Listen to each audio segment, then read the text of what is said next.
Hi everyone, so we are back with one more video where we will be solving this question using a very simple trick.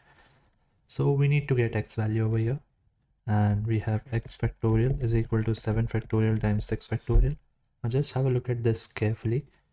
We know that factorials can be written as, like if I have 6 factorial, I can write it down as 1, 2, 3, 4, 5 and 6 in the product. Similarly, 7 factorial can also be written as 7, 6, 5, 4, 3, 2, 1. Now you can see that I am writing 6 factorial in the increasing order and 7 in the decreasing order. It doesn't matter because it's a product. Okay, but that will give me a perspective to think better.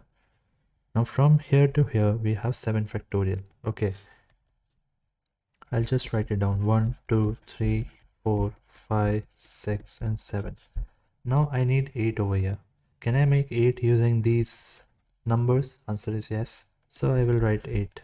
Meanwhile, I'll just keep on cancelling the numbers which I have used. Now I need 9. Okay, so for 9, I will break off this 6 as 2 and 3. 3 and 3 will become 9. So at the end, I'm left with just this 2 and 5.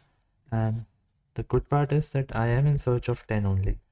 So the x factorial is equal to this, which is same as 10 factorial.